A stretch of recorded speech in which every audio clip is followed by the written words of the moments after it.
Welcome to In the Center of Her Power podcast, where you can get divine feminine soul food. The divine feminine is re-establishing itself in the world, and you need tips and tools to make it your own. Greetings, everyone. This is Sanaa Green, and I am here with my special guest, Yvette Wyatt, who is the owner of MotownWitch, which is a metaphysical supply store. Yvette, thank you so much for joining me. Thank you for inviting me. You know, I guess I should say that you're also called the Yvette the Motown Witch. Is that right? It's just all one big. Just all Yvette. You did all of it. You just all of it. Just all of it. Yes, and I so appreciate you for joining me, because I think a lot of people are really becoming more interested in understanding about metaphysics. Mm-hmm. And when you say metaphysics, what do you mean by that? No one's ever asked me that before. Well, I'll tell you what I think of when I think of metaphysics. I feel like when I first started my spiritual journey, that I was introduced to metaphysics, and it was started after my father passed away, and I could feel that I was there when he passed away, mm-hmm. and I could feel that there was still a connection between us, even though he passed. And so I started to want to know more about what is this space between people who have passed over and people who are still here. Mm-hmm. And I started to study metaphysics, and I learned, and I actually did some study of metaphysics through the Unity Church. Mm-hmm.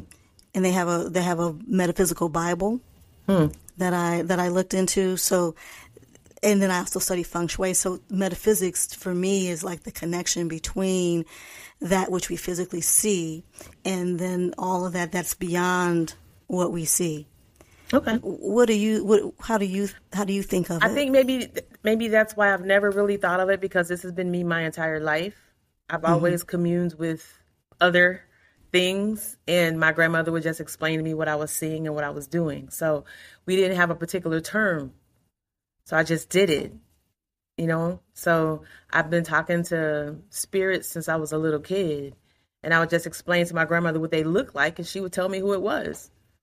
That is so interesting, because one time I kept seeing this spirit on my windowsill. It was shortly after my aunt passed away, my great aunt, and I was so afraid. And I told my mother, what is this? This shadow keeps coming to my window. She said, "That's all right. That's just Aunt Bert. She just came to look after us." See, yeah. And I don't know if she actually, but because I think there probably was a sort of comfortability in our culture, mm-hmm. in some cultures, where it wasn't really an extreme thing. It was just, people said, "Oh, that's so and so's, that's Aunt so and so up there in the attic." Mm-hmm. It's a continuation of energy, so to speak. Mm-hmm. Mm-hmm. Yeah. So when you say, well, let me start here. Now, I wanted to just say that I know that you have been an entrepreneur for, I know, as long as I've known you, which was like in the mid 2000s when you were selling at Mama Shoe's place on Woodward. Didn't you have a stall there? No, it was the three of us. We were three co-owners. You were co-owners? Mm-hmm. Okay. And so that was like a cooperative. Who were the co-owners? It was me, Shu, and Sonny. Sonny now has a couple stores in Louisiana. Oh, really? Mm-hmm. Is she selling the same types of things? No, she sells like African-centered clothes, and she's more of a boutique type situation. But yeah, mm-hmm. I was doing that, and I was still working my 9 to 5. Right. And so, what were you selling there? I think you had. Would you have like soaps or something? I make soaps and body butters and African clothes. Okay. Do you still have time to make soaps and body butters? My son is taking that over. Oh, really? Yeah. You've got him into the family business. He runs the store during the day, yeah. Oh, really? Oh, girl. Oh, he runs the store during mm-hmm. the day. Oh, okay, cool. That's wonderful. Now, how did you get him interested in metaphysics and in this? He was raised by me. He didn't have a choice. I mean, I've never... I have altars. I've always had altars in my home. I've always gone to different conferences and different events. So he's grown up seeing all this stuff. I hung out with people who would bring Bobby Hemmett to Detroit and things like that. So, and Baba Kalindi was the person I talked to when my son got around 12 and was getting out of hand. So I had him, get with him a little bit. So yeah. So now tell us about Baba Kalindi for people who may not understand the kind of Afrocentric community that you walk in, and I've been in and out of it too, having worked at the African Center School. Tell us a little bit about the community. Well, it can be a village. I guess that's the premise of it. But there are certain people that have certain status in that community. So you go to those people for certain things. And at that time, when I first met Baba Kalindi, I met him, Black Star Community Bookstore. Baba Malik had that bookstore, and I met him up there, and I think he was doing his martial arts and everything. So I told him about my son, and so he's like, bring him up here. We'll get him together. So that's what kind of things did you think he said to him? Sorry? What kind of things do you think Baba Kalindi said or did with him? Oh, I can't repeat that. Oh. he got with them. Okay. Yeah, okay. And I think that's part of the thing that's missing now. We won't these younger people having kids now don't let other people talk to their children or chastise their children. It's like, don't touch my baby type situation. And some of these kids are right because of that. I have a no children policy in my store. Oh, because they may pick up because you have crystals and things. These in there, people they don't teach their children not to touch, not to run. I don't have time. I am that crotchety old grandma. I do not have time for that. Now, are you a grandmother? I have 5 grandsons. 5 grandsons. So tell me, what do you think is the spiritual connection to you being the matriarch of 5 grandsons and a son? What do you think is happening? What do you think the energetic, generational, metaphysical thing is happening? I am continuing my grandma's legacy. That's basically it. I mean, she's the one who opened me up to spirituality. We had a ritual whenever we got down south every summer where we would go to the top of the hill in the back of the property where my great-grandfather was buried. And there was just things that she did. And the difference between now and then, I think, is there was no name for anything that we did. We just did things and we followed what our elders did. Now there's hoodoo, voodoo, conjure. There's all these different words where there wasn't words. It was just we lived our spirituality.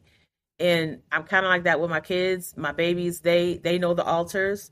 They know the names of those on the altars. They know the pictures. They know who they are. They can identify them. And I think that's very important. The struggle comes from a couple of my grandkids. Other grandmothers are like Christian and think that I'm a devil worshiper and all this other. So, those are those struggles, but deal with it because they all look like me. You got to deal with me anyway. That look like you? Physically look like you? They all look like me anyway. Oh my goodness. So those are your children. Those are your my grandchildren, babies. your progeny.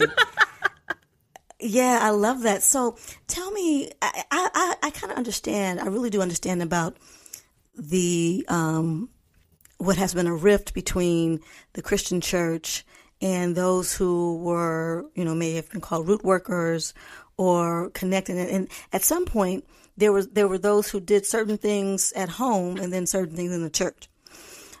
What do you think is the significance of the term witch being used proudly now? How do you think that happened? That's an interesting transition, actually. I don't even know how it happened. I've been calling myself a witch since I was about 10 years old. And I started reading a Wicca journal from this couple, Gavin and Yvonne Frost. I was like 10 and I sent off for this information and I started reading it. And I decided I was a witch because it was describing witch as a healer, someone who worked with the earth. I'm like, oh, that's us. And that was that from that point forward. So other people look at it as something else. I'm not a person who really cares what other people think or how they look at things. So, but I think it's interesting that so many people are like pulling away from the church, but I don't think it has to be an either or. I think it can all go together, but it's because it's a lifestyle. It's not something you visit. You know what I mean? Right. Exactly. Exactly. You know, I don't know, like, I know on Instagram there are a lot of women who are calling themselves different types of witches, and like the Conjure witch, or they have different names, and they're calling themselves witch or bruja. Mm-hmm. And I'm wondering what, when I grew up, and I guess when we grew up, we're probably about the same age, which was considered something, was an insult. I have one of my belly dance teachers, and we also connected through belly dance. Mm-hmm. One of my belly dance teachers said that she was having an issue with some men who she used to belly dance with in the park in Maryland, and she flexed her spiritual muscle, and they started calling her a witch, and it really hurt her feelings. And I can understand why it might have. And I said, well, aren't you? And she said, well, but there's that thing where witches are looked at as something dark and evil and not to be looked at. Why do you think that is? Because there's power there. The powers that be, particularly that run this country, this patriarchal nonsense. I won't start on one of my political rants, but there's this thing with women and energy that intimidates people for whatever reason. I intimidate most of my family. They don't talk to me either for the same reason. So, but it is what it is, and it's too bad that your teacher, her feelings were hurt behind it, because I probably would have laughed and got great joy from it. It's like, fine, thank you. So, well, so you got to be strong and have a strong nature, to be able to do that. And I think I would love to go there a little bit about patriarchal society, mm-hmm. and how patriarchal society has shaped who women are and what women can feel confident about. Mm-hmm. What do you think, what is your idea of what patriarchal society has done as far as women's image of themselves is powerful? Well, I was raised by a male chauvinist father who felt that women did not work, women did not do anything without a man's permission, which is probably why I'm like this now. Because I refused to be that way. I thought that was absolutely insane. My mother got allowance along with me on the kitchen table every 2 weeks. And I thought that was insane. I'm like, she's a grown up. How is this, So from that point forward, I swore that no man was ever going to rule over me like that. I thought that was crazy. My dad did not want me to buy my first house when I bought my first house at 27 years old. He didn't feel like a woman should do that. He wanted me to put it in his name. Yeah. Why? He felt women he rules with an iron fist. Women do as they're told. And I think that that's a big problem with a lot of it. I have uncles who felt the same way when I bought my first car by myself, when no one's co-signing or anything. They all just got in their feelings. So I don't understand the disconnect. I mean, we bring life here. So how are we not the powerful ones? That's how I look at it. So. Exactly. And I think when we are able to connect with our power, and that's definitely one of my things, being able to live in the center of our power. When we're able to connect with the earth or herbs or mm-hmm. crystals and realize the power that those things have and have been placed here for us to utilize for our benefit, mm-hmm. then I think that's a great thing. And how do you manage now? I mean, I know I kind of wanted to have a conversation, and I'm really wondering, as you've said things, I'm like, how do you manage now with boys and men in your life? Because I know you've been married. I'm married. And so how do you manage that? How does your father show up in your relationships? I know it took as much as you can say, because this is a great topic, because I think a lot of women want to know, how can you be a powerful woman and have a loving relationship? They're all afraid of me. You rule with you the daddy now.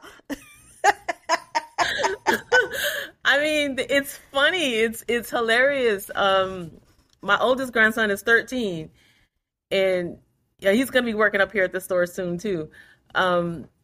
It's so funny because he teaches his younger brothers what they can and cannot do at grandma's house, and what she will and will not tolerate. It is hilarious when I hear them talking in another room. It is so funny. But at the same time, like my grandmother, I teach them. They work in the garden with me. They weed the garden. They know how to plant things.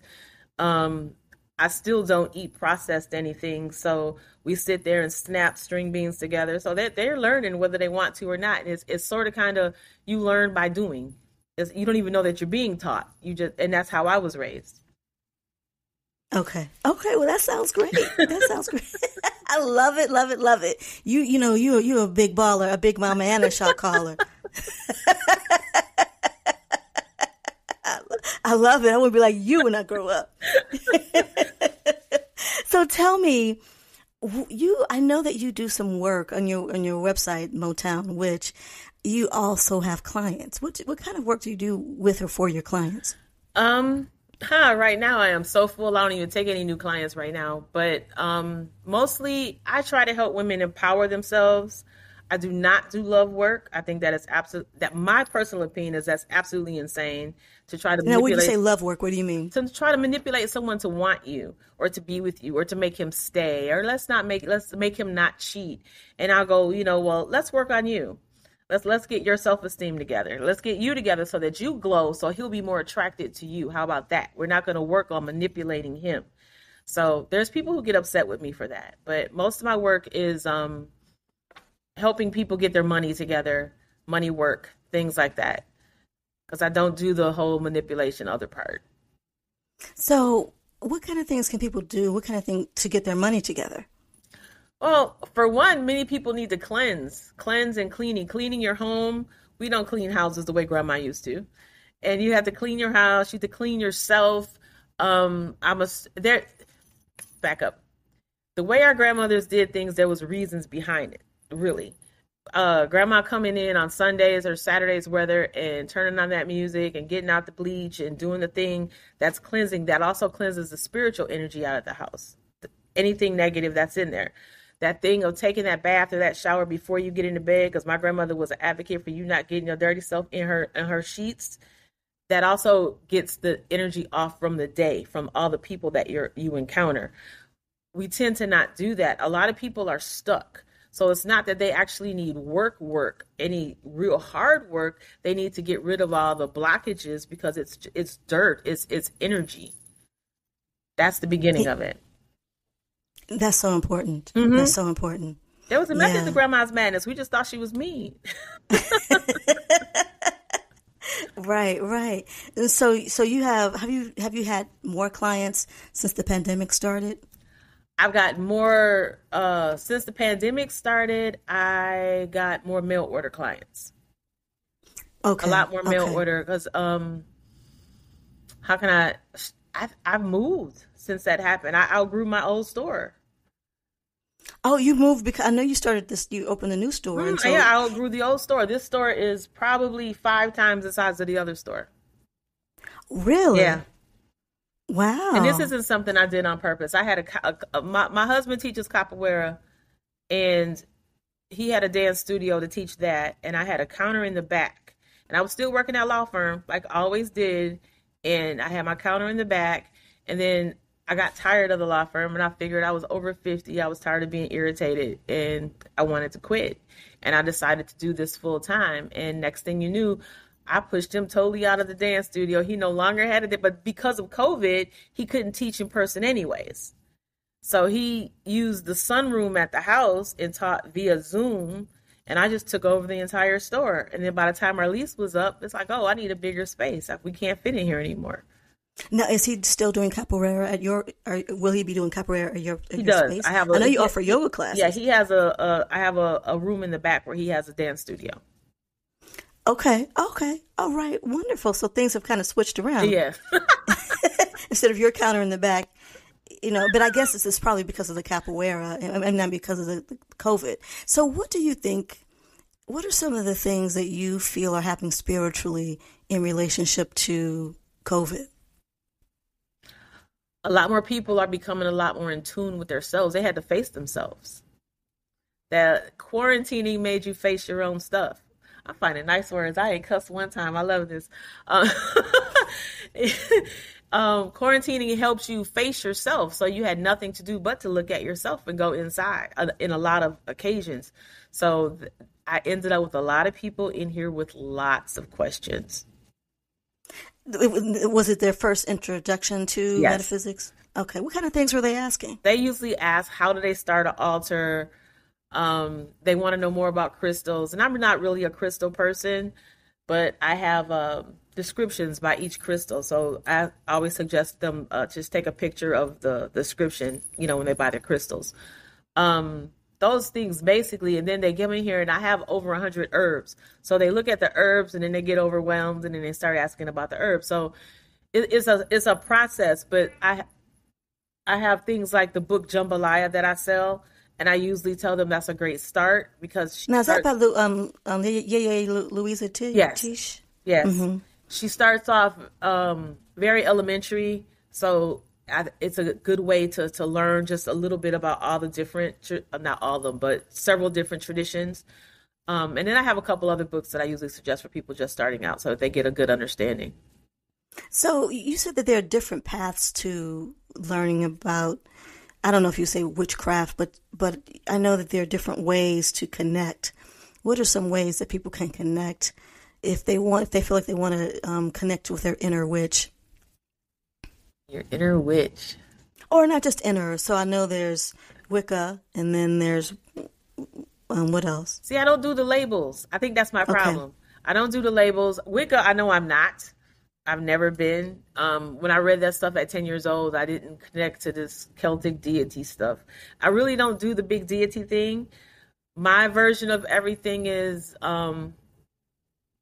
whether these other deities are real or not, I know that my ancestors are. So I know they walk with me. I don't know if these other deities or names are really there, but I know for a fact that Hattie Louise Cunningham existed. You know what I'm saying? So that kind of thing. So that's kind of how I go with it. I do have Wicca books. I have voodoo books, hoodoo books. I'm thinking. What's the difference between hoodoo and voodoo? Hoodoo is a folk magic. It's the way that the enslaved people manipulated nature, so to speak. So, and that's a great example. When the people come to me for love work, hoodoo initially their love work was to keep the guy to get the guy to stay, was so that the slave master did not sell their loved one away. That was their. So it wasn't just about I just need this this person to be with me all the time. This was like this person may be sold away from me. Exactly. It wasn't about getting Craig not to cheat on you. Right. So I was like, just get rid of Craig. I don't understand what the problem is. Yeah. But yeah, so hoodoo is a folk magic system. Voodoo is an actual religion. That's the difference. And then there's the ATRs with Ifa and Lakumi. So there's all these different variations of African traditional religions. Okay, and I haven't heard about Lakumi. What is that? Lakumi is okay. Somebody will get mad at me for saying this, I'm sure, but it's like the Cuban version of Ifa. That's the best way I can describe it. Okay, and it's different from Santeria? And they call Santeria the bastardized version of Lakumi. It depends on who you talk to. So that's what I said. I'm sure I'm going to step on somebody's toes. Somebody's going to be upset with that analogy. But yeah, that's the best way I can describe it. Because I know a lot of people are interested in Ifa. I have a couple of friends who last year actually, what do you call it when they initiated? What do you call it when you accept an Orisha? They initiated? They became initiated. Yes. So people can learn about different types. Mm-hmm. So you're not. You don't connect with one particular style? I'm a little special. Excuse me. I started with Ifa. Now, when did you start with Ifa? How did you get started? Oh gosh, I met a Baba in, I want to say 2001 or 2. Yeah, and a friend also, my birthday had came and he paid for me to get a reading to see who my head Orisha was. So that's how it started. And you have to be careful with these things. I think there's a lot of predatory people out there. So if you're not careful, you get sucked into the wrong kind of situation. Luckily, because I'm not right in the head, I'm not having it. And I got started with a guy, and he started going the wrong way. And What was he doing? he was turning into a sexual thing. Mm-hmm. And I had to cut that off. It's like, no, this is not, no. If you're going to be my spiritual teacher, then you're going to be my spiritual teacher. That other stuff doesn't happen. Exactly. I had that happen recently. I'm like, look, when I look at my mate, it is not somebody who's supposed to be, who's my spiritual teacher. I really want, that's really not what I want. I mean, I don't mind learning, vicariously or in the experience of our relationship, but I'm not looking for that. I mean, I don't know why, I guess people kind of look at me as the type who would be accepted, who would accept that, be kind of, impressionable like that. I'm not sure why people think that about me. Do you know? I don't know why. I'm like, these people, they really don't know who I am. Because you have that soft spoken voice and you have this soft demeanor. That's why. But I don't know, because why he came at me like that, he should have knew better. No, he probably wanted to get some of your power. I mean, you come in my house, I have swords on the walls. And just... Now tell me about your swords. Now I know you belly danced with swords, and how do you use the swords? What, the belly dancing? No, just in general. Oh, at all. I just like sharp objects. I have swords on the walls. I have machetes up here behind the counter. I pulled it out on a couple people who've gotten out of hand. You pulled it out? Yes. Is that the Motown part of the witch? Oh yeah, see, and I got the ear. I have a thing for sharp objects. Mm-hmm, I've been collecting swords for decades. I don't even know, but yeah, it's a part of it. But so yeah, those people that and then I also started on voodoo as well, Haitian voodoo. But the mambo I ran into was another power crazy person, and I can't do the power. I'm not a follower. I'm not somebody that just follows blindly. And you can't come at me with something that I think that's against everything I believe in, and I can't ask you why. That's not the way for me. Do not tell me I can't ask you a question. Yeah, I'm not a follower either. I'm not a follower. It may seem like it because I am kind of soft, can be soft spoken, but and I may actually be like, yes, with you kind of when I'm there. But then when I step back to myself and I think about it, I'm like, mm-hmm. Then I discern whether or not this is something that's for me or not. I mean, I still have a lot of friends. I have friends who are Babas. I have friends that are Hoogans. I still hang with these guys, but I'm just Now, what are Hoogans? That's the priest in voodoo.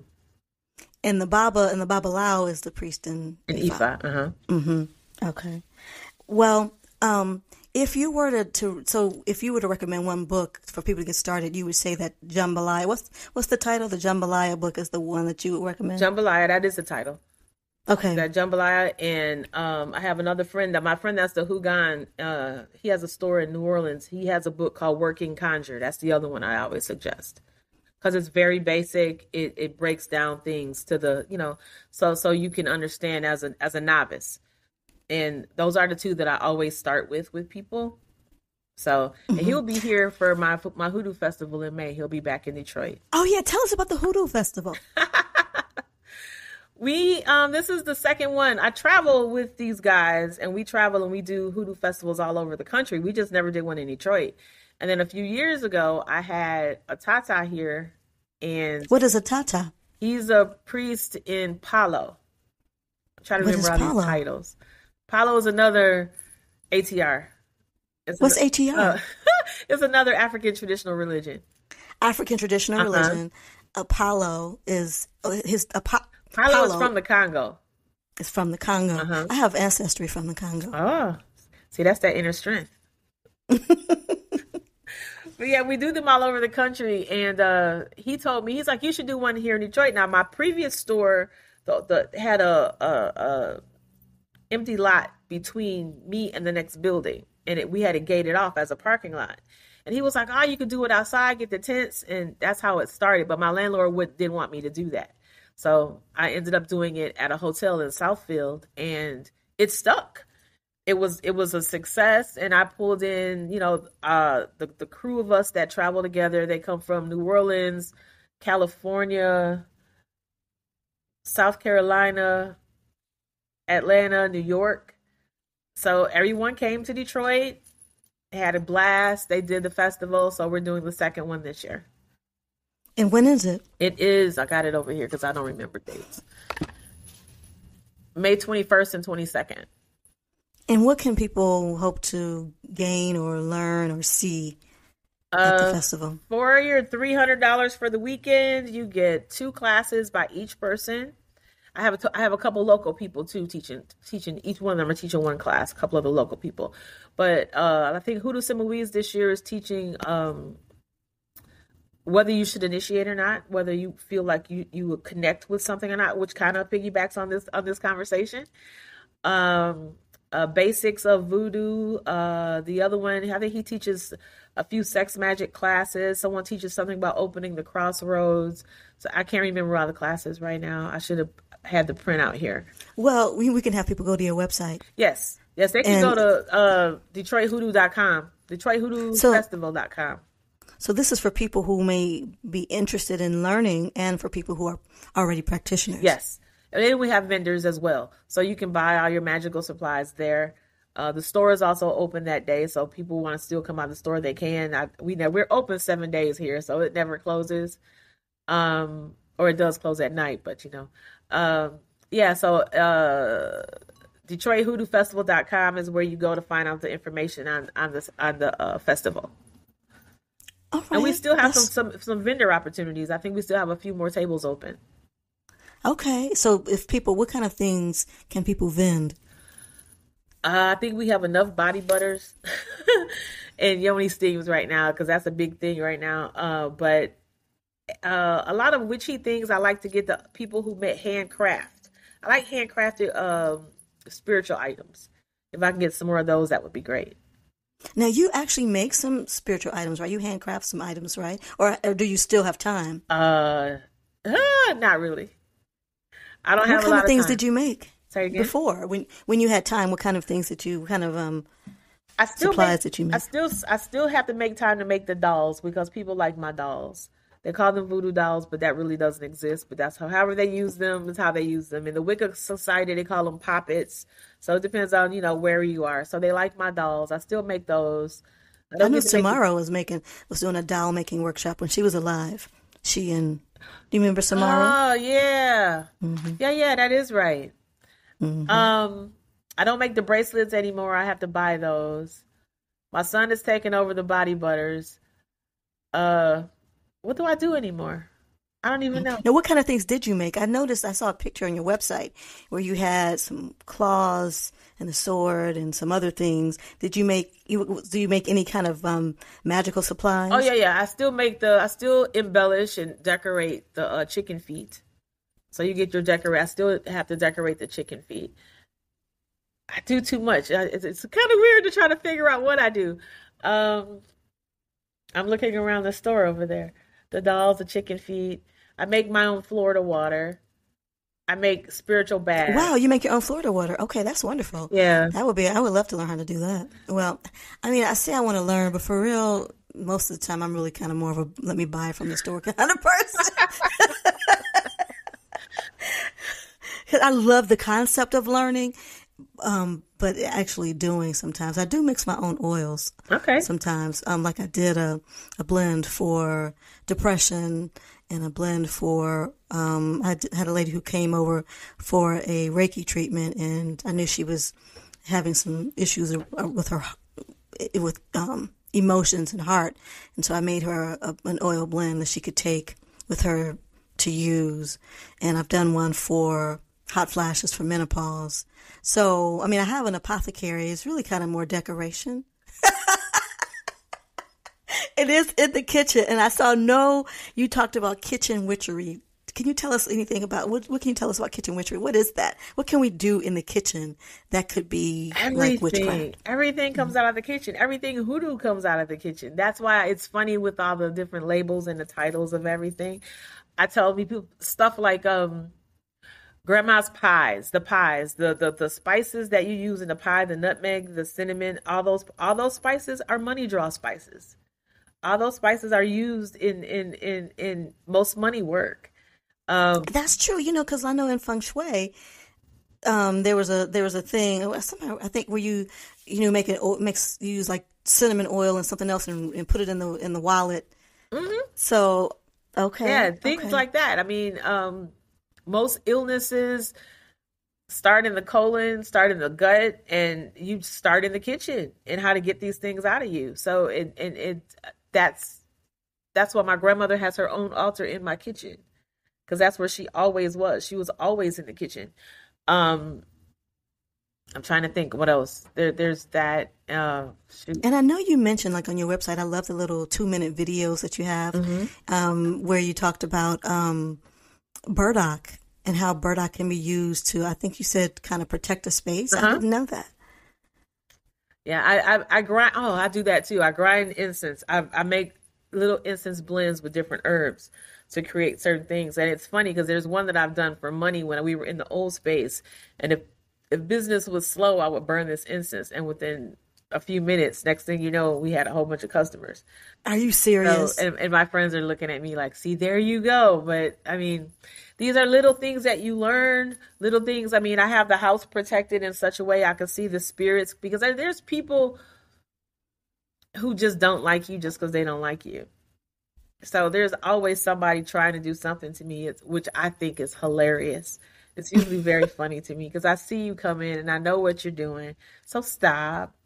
So I have the store protected. I have the house protected. And I've seen the physical evidence of it with some things I've done. And my husband has this quote unquote friend who's not really a friend.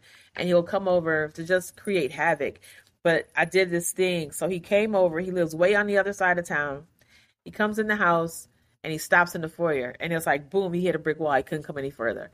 And I said, hey, come on in. He's like, no, I just want to see how y'all are doing. And he holds up his hand. I said, so you drove all the way over here just to hold up your hand and just to say, hey? That's all I did, just to say, hey. And he turned around and walked back outside. And he talked to him. He talked to my husband from the front porch from that point forward. I'm laughing. I think it's hilarious. Wow. So I know people want to learn how to do that. Now, do you teach? Do anything? Can people learn from you? That was an emphatic no. But no, seriously, I do have classes up here. In fact, there's a class up here tonight on protection magic. Crystal Williams, who is a local worker, she has a YouTube channel, Triple Goddess Network. She has taught a few classes up here over the last month. So tonight is her protection magic class. Okay, good. And so tell us the location and the website. So, if people want to connect.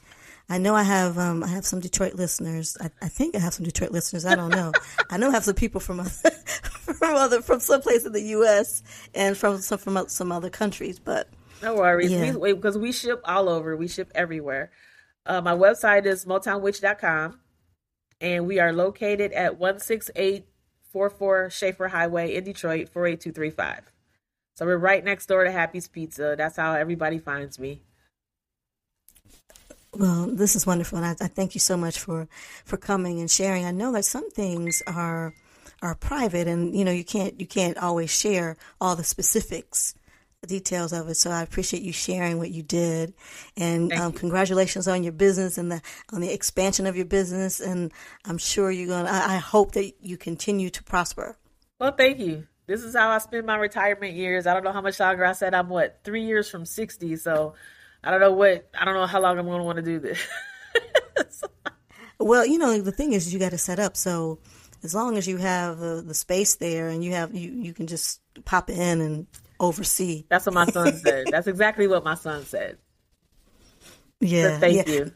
Yes. What kind of this last question? I know I may have said this. What kind of magical energy does he as a man bring to the space? I know we're talking about witches, but witches aren't always just female. Correct. It's funny, people describe him as the male version of me. So what does that mean? He's kind of we are both kind of blunt and straight, no chaser. So and what ends up happening is either you love me or you hate me, because I'm just going to tell you honestly. I don't tell people things for them to buy stuff at my store, and I'm working very hard not to cuss. This is hilarious. But you can, because you know what, this is not on the airway. This is podcasting, so there are no rules really. I've been on my good behavior. Yeah, he's like me, the straight no chaser. So it ends up being those who are really authentic and wanting to heal really end up appreciating that. Because I'm just going to tell you how it is. I'm not going to tell you something to make you buy something.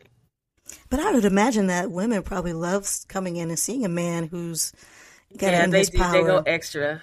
They flirt with him, and the days that him. Oh my gosh, when I'm out of town, because I do teach out of town, because they pay for me to come and I go do these things. And when I'm out of town, I probably make 3 times as much money as when I'm here. It's like the women know that I'm not here, and they pour in because they flirt with my husband and my son. It's hilarious. It's hilarious. And I have cameras everywhere so I can watch. I watch from my phone and I'm like, this is funny. So yeah. Now, what do you teach when you travel? Money magic, protection magic, sometimes sex magic, depending if that's something that's asked for. And how did you come together with the group of people that you are bringing for the Hoodoo Festival? You said you've traveled around with them. How did you all happen to come together? Over the years, the internet, in different groups, I met these guys, following different ones that had podcasts and internet shows, YouTube shows or whatever. And I followed them, and somehow or the other, we all ended up friends. And then I went to one of the festivals, the very first festival they did in New York. I went to that one. And when I walked in the door... Now, who did the festival? Well, she's not a part of it anymore. Her name was Ambrosine. She did that one. And when I walked in the door, one of the ladies from California that I had never met in person came running full tilt at me going, MotownWitch is here. And all these people, next thing, I went there as a participant, and I ended up hanging with the presenters the whole weekend. And there that went. Sounds good. Well, thank you so much, Yvette Wyatt, owner of the MotownWitch Metaphysical Store in Detroit, Michigan. I really appreciate you for making the time to come on the show. Well, thank you. If you haven't heard about Anchor, it's the easiest way to make a podcast. Let me explain. First of all, it's free. Did I say it was free? It's totally free. You don't have to pay anything to get started. There are creation tools, and you can edit and trim the end. You can record. There's intro music that you can use. It has so many really cool features that I really needed as I was starting to podcast. Anchor will distribute your podcast for you so it can be heard on Spotify, Apple Podcast, and many more. You can make money from your podcast with no minimum listenership. It's everything you need to make a podcast in one place. So go download the free Anchor app or go to Anchor FM and get started. Go ahead, download, get started. Let your voice be heard. Thank you so much for joining me for In the Center of Her Power podcast. I sincerely hope that you were fed with divine feminine soul food. Please like or subscribe or share the podcast. And until next time, shine.